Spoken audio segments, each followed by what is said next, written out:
Intertribal marriage, yeah. One of the pros, I would say the major thing about the pros of intertribal marriage is having quite a number of things to explore together. Cultural diversities, yes. Clothing, food, meals, delicacies, relationships. You have a lot of things to explore together. Oh, let's see how it's being done on your side. Let's see how it's being done on your side. Quite a number of things to explore together. The food that you think you might not be able to eat, like, oh no, I don't like this food, you find yourself liking it, which is actually good. Same thing on your partner's side. And the cons is language barrier, because quite a number of times you are lost in conversations, but when you have a partner that interprets it is actually good, which is what me and my partner do. And in a way it's a kind of challenge that you can pick up as well and tend to learn it one by one. I'm not there yet, I'm still trying, which I plan to learn as well gradually.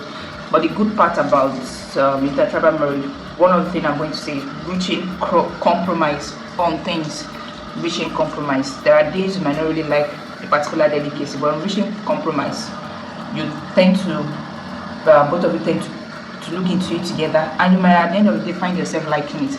And the same thing on your partner's side as well.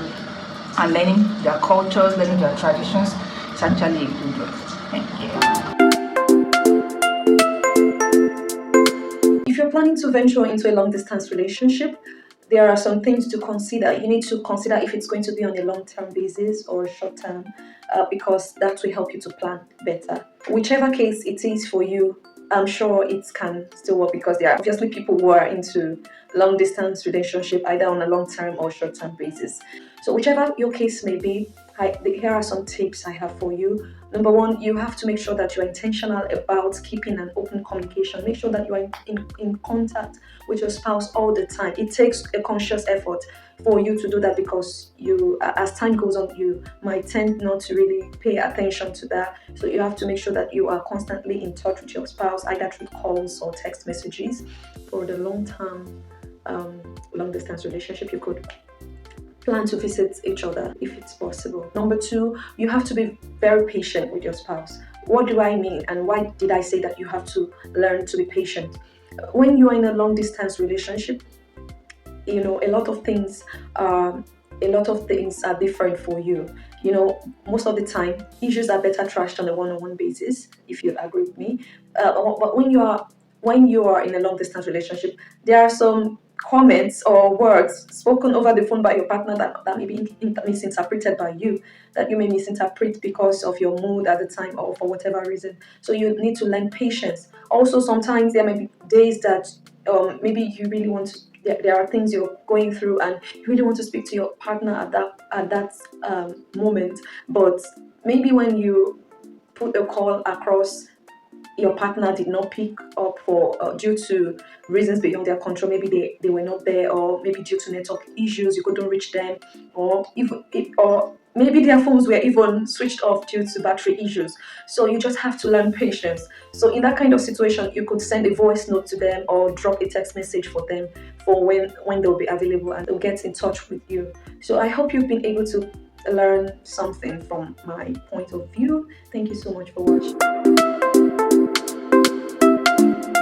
In the course of waiting for my miracles, I remembered I had cried, I wept. In short, I would say I have even wailed. But in all, when it even seems as if my faith is getting lost, or my hope is getting lost rather, I just realized my husband's faith always strengthens mine. He's more of a man of faith. So most times, I need to just rely on his faith. It is his faith that just called them forth for us. Most often, even when I'm crying, the way he will just come and talk about it, I will just look at it as if I've been ungrateful with the ones I had in the previous time. So I just want to say that possibly we are in trying situations or waiting for miracles. It is best that we hold on. While waiting, it can be frustrating. But even as frustrating as it may look, then you can hold on to God, or have one or two persons that you share your challenges with, certainly there, that you share your challenges with, and in all, before you know it, God will see us through. Thank you. Have a nice day ahead. Bye.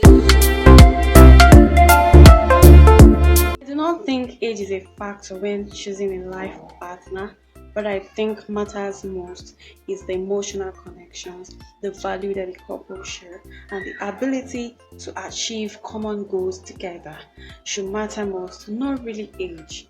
You can work things out no matter the age difference. It can be worked out, but make sure that both of you are compatible and ready to make the marriage work. So, in my own point of view, rather, I think age does not really matter. What matters most is, are you ready to do the work with your partner?